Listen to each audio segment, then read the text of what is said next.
नमस्कार, नमस्कार. बोला.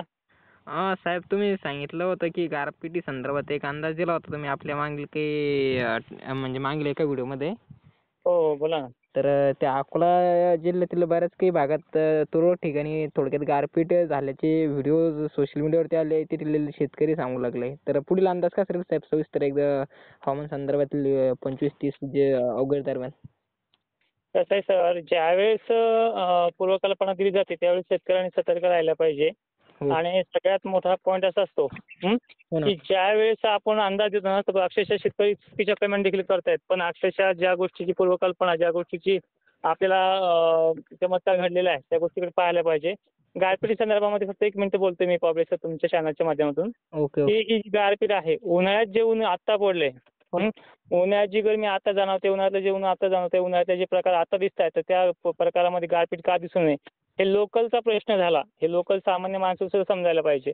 हो. आणि दुसरी गोष्ट आपण ढगांच्या निर्मितीबद्दल आणि ह्युमिडिटीच्या ॲक्टिव्हिटीबद्दल हे असे अंदाज व्यक्त करतो. अन्यथा असे गारपीटसारखे अंदाज, असे भंपक अंदाज आपण देत नाहीये. जे गोष्टी गोष्टी घडू शकतात आणि ते मोजक्याच ठिकाणी सांगितलं होतं आणि मोजक्या ठिकाणी घडलं देखील आहे. हो. आता इथून पुढचा अंदाज असा असा असणार आहे, की महाराष्ट्राला गरमीची लेव्हल आणि मुसळधार पावसाची कंडिशन दिनांक 23 ऑगस्ट संध्याकाळी मध्यरात्रीपर्यंत असेल.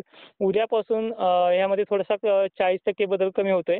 म्हणजे संततधार, मध्यम स्वरूपाचा गर्जनेचे प्रकार थोडे कमी होणं अशी कंडिशन घडते.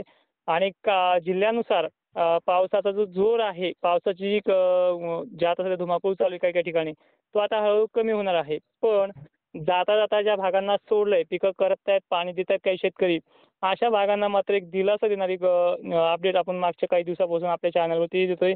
तुम्हालाही दिलेली होती मागच्या वेळेस शेतकऱ्यांनी जर व्हिडिओ ओपन करून पाहिला, तर ती माहिती त्यांना दिसेलच. तर हो. दिनांक 24 अशी तारीख आहे, की सोडलेल्या भागांना यामध्ये घेण्याची जी व्याप्ती आहे, ही चांगली वाढलेली आहे.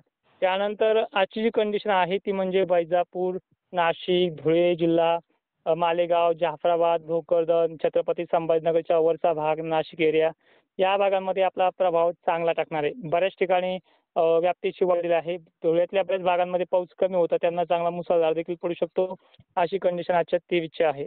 हो. 24चा विचार केला तर ढगाळलेलं वातावरण महाराष्ट्राच्या 60 ते 65% भागांमध्ये राहणार आहे. त्यामुळे संततधार, मध्यम पाऊस दिवसातून कोणत्याही क्षणी पडू शकतो. तर क्वचित काही ठिकाणी मुसळधार देखील सर याच्यामध्ये कोसळू शकतायत. हो. साहेब जे समज तुम्ही जर अंदाज दिला होता ना गारपीट संदर्भातले आणि मुसळधार पाऊस होता, त्याच्यामुळे एक शेतकऱ्यांचा एक मोठा फायदा म्हणजे असा आहे, की आता सध्याच्या स्थितीला शेतकऱ्यांचे जे की कडधान्यांची पिकं जे की उडीद असो किंवा मूग असो किंवा चवळीच्या शेंगा असो या म्हणजे काढणीस आलेले आहे. तर तुम्ही जो अंदाज दिला होता त्याच्यानंतर बऱ्याच काही शेतकऱ्यांनी ते त्यांची कामं फास्टमध्ये आटोपली पण. तर मला तरी वाटतं कुठे ना कुठे तो फायदा त्यांचा नक्कीच झाला असेल. तर अशा शेतकऱ्यांनी मात्र नक्कीच कमेंट करून सांगावी जी झाला. तर बरेच काही शेतकऱ्यांचे तुमच्या व्हिडिओच्या खाली ते पण चांगल्या कमेंट आल्या होत्या पॉझिटिव्ह. तर साहेब याच्यामध्ये सप्टेंबरमध्ये पाऊस कसा येईल थोडक्यामध्ये? सर मी पहिलेही सांगितलं त्या गोष्टी आपण प्रायमरी शेतमित्रांनाच सांगणार आहेत आणि 25 तारखेला तुमच्याच चॅनलच्या माध्यमातून ते आपण क्लिअर करू. तरीही थोडक्यात सांगायचं झालं हो, हो. तर आपल्या 8 सप्टेंबर ते 12 सप्टेंबरच्या कालावधीपासून परतीचा मुसळधार प्रवास सुरू करणार आहे. आणि हा जो पाऊस आहे, जसं की पूर्वेकडनं ढगं निघतायत त्या पश्चिमेकडे जात आहेत. थोडंसं उत्तरेकडे क्रॉस करतायत. घटकातनं दक्षिणेकडे निघून उत्तरेकडे सरकतात अशी कंडिशन पाहायला मिळते. हो. आता क्वचितच काही शेतकरी हाही प्रश्न विचारतात, ही सध्या ही कंडिशन आम्हाला आता आमच्या काळामध्ये दिसते, आता सध्या काळामध्ये दिसते. तर ही जी दिसते ना सध्या एल-पी आणि एच-पी या दोन्ही कंडिशनच्या ॲक्टिव्हिटीज महाराष्ट्रातल्या प्रत्येक जिल्ह्यामध्ये आलाय. कोणत्याही क्षणाला कोणत्याही साईडकडनं ढग निघतील, चक्रवात परिस्थितीसारखी कंडिशन आहे. तर याचं ॲक्चुअल कारण असं आहे, की अरबी समुद्र आणि बंगालच्या उपसागरामध्ये कुठल्याही प्रकारचं मोठं लो प्रेशर झालेलं नाहीये.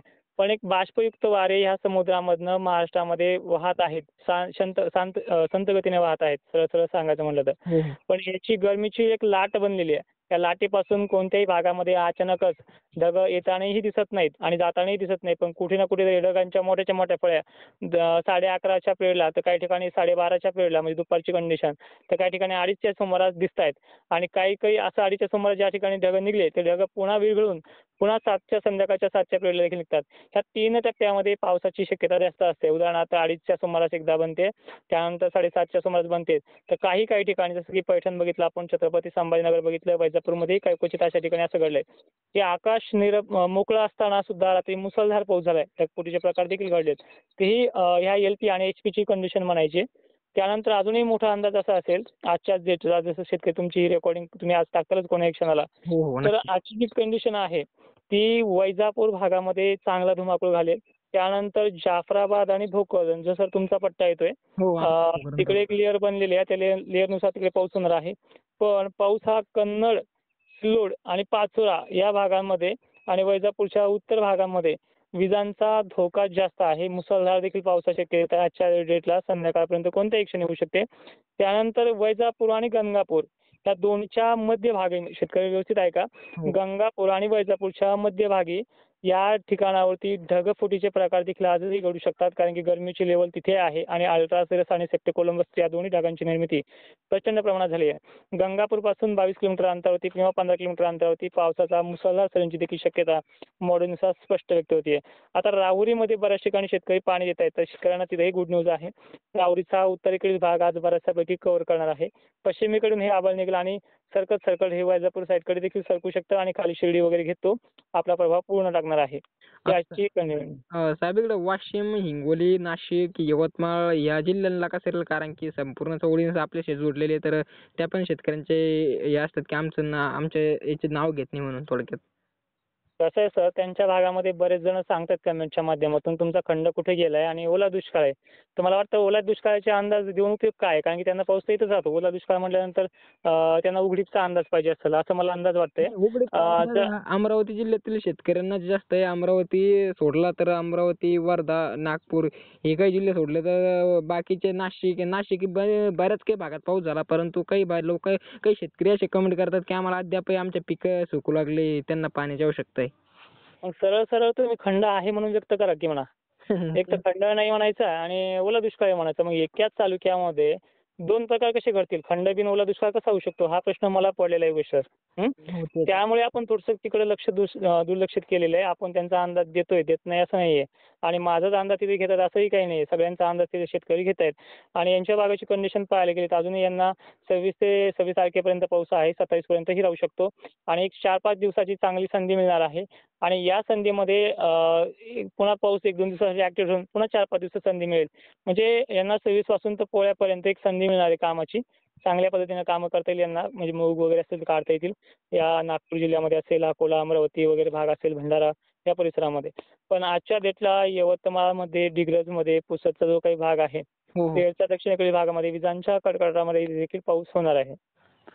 साहेब आता समज इथं सांगू लागले की आता सप्टेंबर नंतर ऑक्टोबर, नोव्हेंबरमध्ये पण पाऊस खूपच जास्त असणार आहे. काही हवामान तज्ञ तर कसं राहील साहेब पुढच्या थोडक्यात एकदा म्हणजे 5-10 सेकंदात माहिती? तर माझ्या माहितीनुसार आता मी जे मॉडेल्स यूज करतोय ना, हो. तर ते मॉडेल्स महाराष्ट्रामध्ये मी जसं पाहतोय त्या मॉडेलच्या कॅटेगरीमध्ये जवळपास ते मॉडेल्स माझ्याकडेच अवेलेबल आहेत. जे 1.5 महिन्याचा किंवा 6 महिन्याचा प्रिडिक्शन देऊ शकतायत. आता निव्वळ ऑक्टोबरमध्ये पाऊस राहणार आहे, नोव्हेंबरपर्यंत पाऊस राहील. यामागचं शास्त्रीय कारण काय आहे हे देखील विचारलं पाहिजे. आणि दुसरी महत्त्वाची गोष्ट अशी आहे, पाऊस तर उन्हाळ्यात बी राहणार आहे ना. नाही कुठं म्हणतोय आपण. उन्हाळ्यापर्यंत पाऊस राहणार आहे. हो. पण त्यामागचे टप्पे किती आहेत? आता सप्टेंबरमध्ये परतीचा प्रवास सुरू करणार आहे. नंतर आयोडी एमजीओ पॉझिटिव्ह होत असतो. त्यामुळे ऑक्टोबर महिन्यातही पाऊस पडतोय. त्यानंतर दिवाळीच्या पिरियडमध्येही पाऊस पडणार आहे. लानिनाचा काळ आहे हा. लानिनाच्या काळामध्ये काही ॲक्टिव्हिटीज घडू शकतात. ठीक आहे. अशा पद्धतीची कंडिशन आहे आणि जाता जाता फक्त एवढंच सांगेन की सप्टेंबर महिन्यामध्ये सुद्धा 8-8 दिवसाचे 2 टप्पे आहेत. जसं की 8 तारखेपासून आपण 12 पर्यंत सांगितलंय. हां, बोला ना. तेच म्हणलं साहेब, काही शेतकऱ्यांचे प्रश्न असतात की पुढील अंदाज काय आहे, त्याच्या माध्यमातून विचारलं तर धन्यवाद साहेब. नक्कीच. लाईव्हला यावं ना त्यांना. लाईव्हला सगळी माहिती मिळते. Okay, okay.